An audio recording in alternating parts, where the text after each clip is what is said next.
Анам мен сіңілім үшеуміз кішкентайымыздан көп қиындық көрдік. Сіңілім екеуміздің көретініміз зорлық-зомбылық.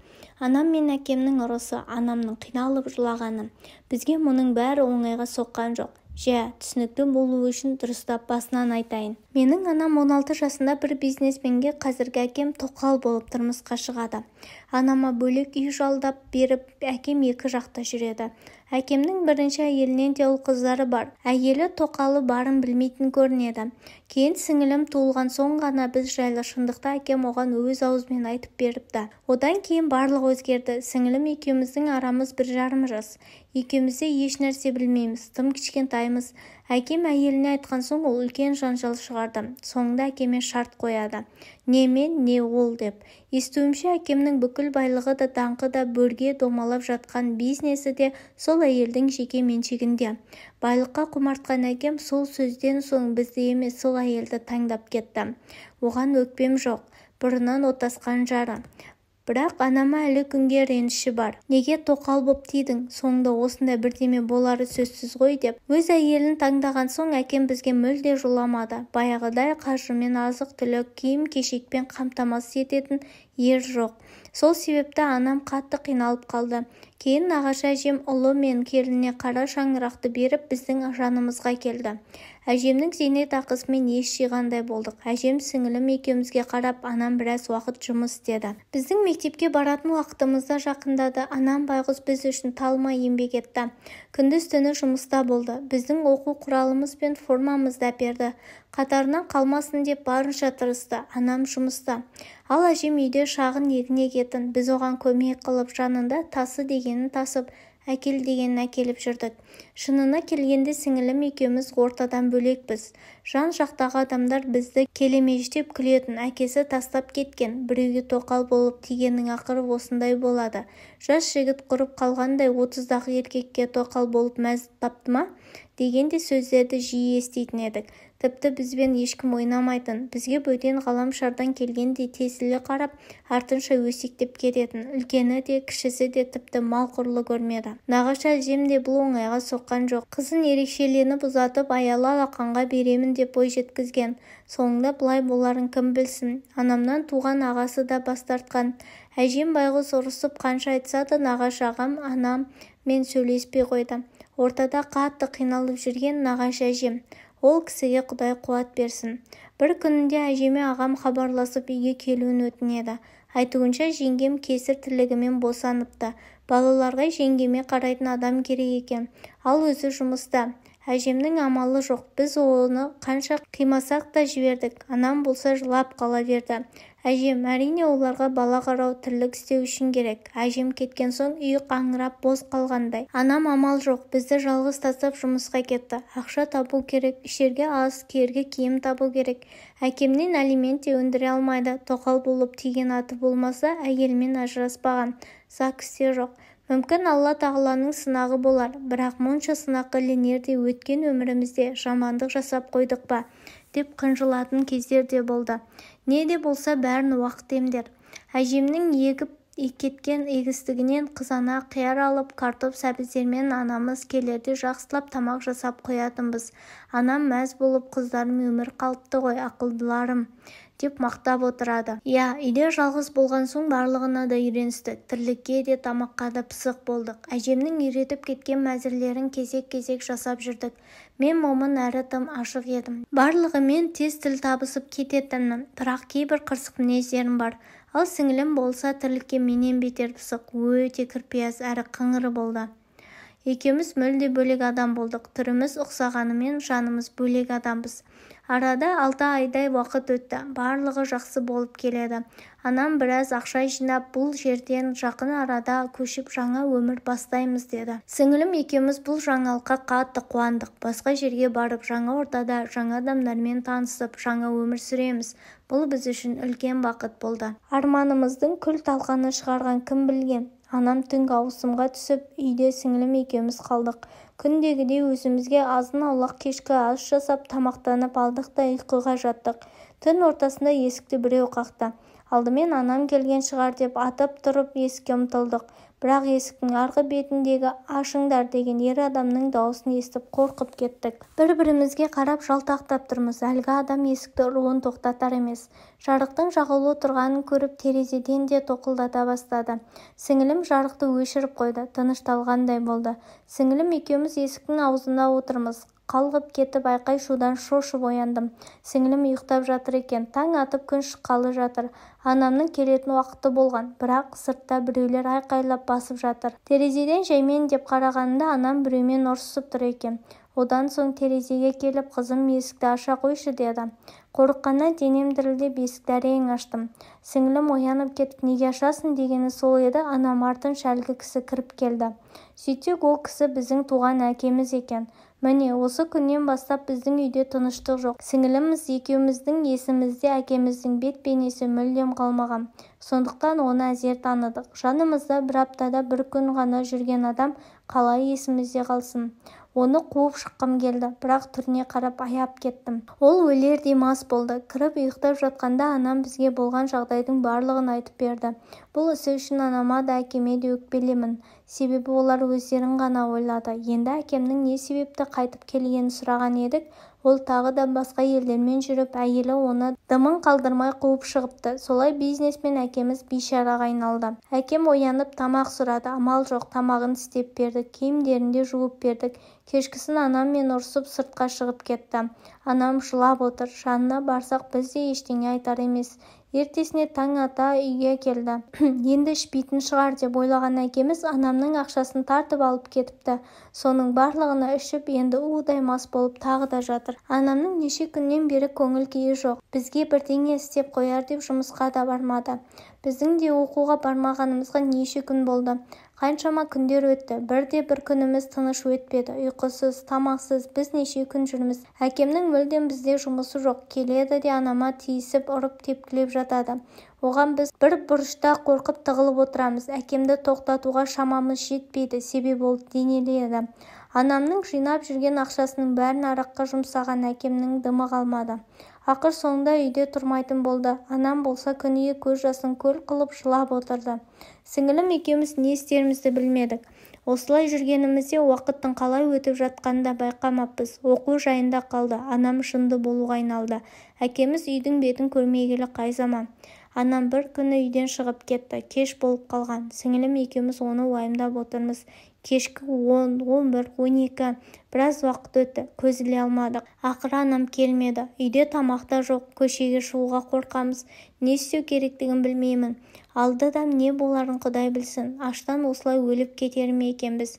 Таң атып қалды. Есік ашылды. Шығуға қорқып тұрмын. Сіңілім ұйықтап жатыр. Жайлап есік жаққа бардым. Әкем болса айқайлап кіруші еді. Сығалап қарасам ілініп салынып анам кіріп келе жатыр. Түрден түр жоқ. Тура бір түнімен жер жыртып келген сияқты. Анамның мұндай түрін көрмегенмен шошып кеттім. Үстіндегі киімі алба-жұлба болып кеткен. Бардым да сіңілімнің қасына жата қалдым. Басқа шарам жоқ. Анамның түрін көрмек түрлі қасына бару қорқынышты. Келіп көрпені бүркеніп жатырмын. Анамның жайлап жанымызға келе жатқаны байқалды. Денем дірілдеп кетті. Өмірімде бірінші рет анамнан қорқып жатырмын. Жанымызға келді де құшақтап алды. Жандарым менің деді де күрмеленген тілдерімен. Аузынан арақтың иісі қатты шықты. Енді түсінікті болды. Соншама іше берудің не қажеті бар осы? Арақ осы неге адамдарды тартады екен? Не құдіреті бар өзінің? Көп ойландым. Bir жағы мына арақтың иісі жиіркендіріп барады. Алайда өз анам ғой, біраз шыдайын. Солай мен де анам да ұйықтап қалыппыз. Таң атты. Сіңілім оянып, анам келіпті ғой, тыныштал деп оны басып ұйықтай берсін дедім. Анамның жүдеп 3-4 сағаттың ішінде әбіржіп кеткені сіңілім де байқап отырып көзіне жас шығып кетті. Оған қосылып мен де жыладым. Анам болса түк білместен ұйықтап жатыр. Анам бұл жүрісі ұзаққа созылды. Әкемнің ішуі былай тұрсын, енді анамызды да таппай қалып жүрміз. Жан-жақтағы адамдар бізге жанашырлықпен қарайтын болды. Маған бұл көзқарас ұнамады. Себебі бізді тірі жетім дейтіндей көбейді. Кейбіреулер тіпті әкесі қарамаған, шешесі жаламаған деп келемеждеп кететін болды. Ондай сұмдықты іште сақтап әрең жүрмін, тіпті Құдайға налитын да болдым. Бұл жайсыз жаңалық нағашы әжемнің құлағына жетіпті. Түңіліп үлгермедік те әжем кешкісінге жетті. Біздің жайымызды көріп жылап жіберді. Тезірек айналаны реттеп дүкеннен азық-түлік әкеліп, жақсылап тамақ жасап берді. Әжемнің келгеніне сіңлім екеуміз қатты қуандық. Тамақтанып алып, көңіліміз жайланып, кешкісін әжеміздің ертегісін тыңдап, қорқынышсыз, уайымсыз ұйықтадық. Анамның жоқ болғанына 2 аптадан асты. Әжем біздің жанымызда. Әжемнің айтуы бойынша келіні мен баласы оның зейнетақысы үшін ғана және балаларын қарау үшін тұрғызып жүр екен. 1 айдағы зейнетақысын бермей қойған екен. Келін айқай шығарып, ол жақта да біраз жанжал болыпты. Барлығы тынышталды ма дегенде ұзын құлақтар қызың алқаш дегенді жеткізді. Одан балама да келініме де қарамай сендерге жеттім. Әлі кішкентайсыңдар ғой, жағдайларың не болып жатыр екен деп уайымдап келдім. Мен ойлағаннан да бетер екен, сендерді көріп шошып кеттім, деді әжем қынжылып. Әжем күнде есіктің алдына отырып көшеге шығып анамды күтіп жүр. Біз де оны уайымдап жүрміз, сағынып та жүрміз. Бізге керек кезінде әжем қасымызда болды. Құдай біздің қиналғанымызды көріп шыдамаған да болар. Әжемді бізге көмекке жіберді. Кеш болып қалды. Әжем үшеуміз кешкі асымызды ішіп, біраз әңгімелестік те ұйықтауға жаттық. Түнде тағы да есік тықырлады. Сіңлім ұйықтап қалған. Әжем екеуміз дереу тұрдық. Есікке қарай барып едік, келген анам екен. Анам әжемді көрген бетте құшақтап, еңкілдеп жылай бастады. Біраздан соң анам есін жинап, әжем екеуі отырып сөйлесті, біраз сөйлесті. Алдында болған жағдайларды әжеме айтып берді. Сонан соң соңында тағы да бір жаңалық айтты. Анам алқаш әкемнен тағы да көтеріп қойыпты. Соны білген соң не істерін білмей қаңғырып кетіпті. Анамның жылап тұрып айтқан сөзі: анашым, білесің бе, мен бұл баланы түсіп қалсын деп неше түрлі нәрсе жасадым. Неге түсіп қалмайды? Әжем анамды тыныштандырып, бұл саған берген тағы бір мүмкіндік. Алланың бергенінен бас тартуға болмайды. Әр бала өз несібесімен. Не де болса мұны босанасың. Мен сендердің жандарыңда боламын, деді. Әжем айтқанындай үнемі жанымыздан табылып, анам босанғанда да жанында болды. Біздің енді кішкентай ініміз бар. Әжемнің зейнетақысымен жалғыз басты ана ретінде жөргек пұлымен ай сайынғы алатын ақшасына туралап, еңсеміз көтеріліп қалғандай болды. Тфай, ініміз ауырмай, сырқамай өсіп келеді. Сіңілім екеуміз де мектепте қалмай барып, барынша сабаққа ден қоюға тырыстық. Көп ұзамай хабар келді. Әкеміз бұрынғы әйеліне қайта қосылыпты. Оны естіген анамның сәл көңіл күйі түскендей болды. Бірақ бізге білдірткен жоқ. Олай болса алимент өндірудің уақыты келді, деді анам. Інімізді әжеме тастап, сол кезден бастап бәріміздің болашағымыз үшін анам сотқа жүгініп, әкемнің артынан іс қозғауды өтінді. 4 айдай уақыт өтті. Қандай жағдай болмасын, анам соттан жеңіп шықты. Сот анамды ақтап шықты. Бірақ әкем балалар менікі емес деп қайта шу шығарды. Сот ДНК сараптамасын жасауды ұсынды. Бұл орайда анам өзіне сенімді. Ал әкем сасқалақтап қалды. Анама қарсы тұруға қанша ақшасы болса да күші жетпеді. Анам тым сенімді еді. Себебі оны қолдап тұрған анасы мен балалары бар. Сот тым ұзаққа созылды. 8 ай уақыт өтті. Әкем ЗАГСтың жоқтығын сылтауратты. Анамның ішіп кеткені сылтауратты. Алайда оған сынар анам жоқ. Қайта анам одан бетер жоғарылатып ашуы дей түсті. Солай әкем баяғы сөзіне мақұлдана беретін сүйіктісі жоқ екенін түсінді. ДНК сараптамасы біздің бәріміздің әкемнің қанынан екенімізді ақтап шықты. Біз оған қуандық. Содан сотқа қарсы тұруға әкемнің қауқары жетпей, ақыры ай сайын алимент төлеу мойнына жазылды. Әрине, басынан осылай болуы керек еді. Сіңілім екеумізде 9 сыныптан соң колледжге оқуды жөн көрдік. Анам мен әжемде сөзімізді мақұлдап, алиментті сол үшін жинадық. Уақыты келгенде алдымен мен грантқа ақшамен түсіп стипендия алып жүрдім. 1 жылдан соң сіңілімді қасыма келіп, онына түсірдім. Үлгеріміз 4 пен 5, барынша стипендиядан құламауға тырыстық. Жатақханаға орналасып, солай өз бетімізше күн көре бастадық. Алайда арада біраз күндер өткен соң, соңғы жағдай көңілімізді түсірді. Анам өзінен 10 жас кісі жігітпен көңіл қосыпты. Тіпті одан бала да көтерген. Бізді анам үйге шақырып онымен таныстырды. Басында қобалжыдым. Алайда кейіннен оның сөйлеп, қалжыңдасып жатқанын көріп, оған қарай тартыла бастадық. Ол жігіт анамды таңдаған соң өз туыстарынан түбегейлі бас тартыпты. Ешқандай туыстарымен араласпайды. Біз туралы көп білмейтін адамдарға оны нағашы ағамыз деп таныстыруға тура келді. Өйткені өмірден көп қиындық көріп жүдеген анам оның жанында әпкесіндей болып тұр. Ал ол жігіт өте жас, олар тіпті некелерінде қидырып ЗАГС салған. Ал біз ол туралы енді естіп тұрмыз. Көп ұзамай анам екінші ұлын дүниеге алып келді. Тұратын жері жоқ болған соң анам мен ол жігіт, әжем барлығы бір үйде тұрып жатыр. Сіңілім екеуміз өз теңімізді тауып тұрмысқа шықтық. Мен алдымен кеттім. Сіңілім 1,5 жылдан соң біраз жұмыс істеп барып тұрмыс құрды.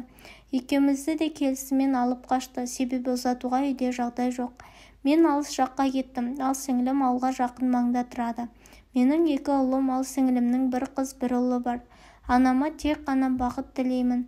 Енді жыламаса біз де бақыттымыз. Ал әжем біздің қуанышымызға жасай берсе деймін. Ол да аз қиналмады. Біз үшін алып ұшып уайымдап жүрді. Өмір бізді қатты сынады. Шүкір, қазір бақыттымын. Күйеуім өте керемет адам. Барлық жағдайымды жасап отыр. Кейде анама да көмектесіп тұрамыз. Оған тек бір өтінішпен тұрмысқа шықтым. Маған өткенімді есіме салмаса болды.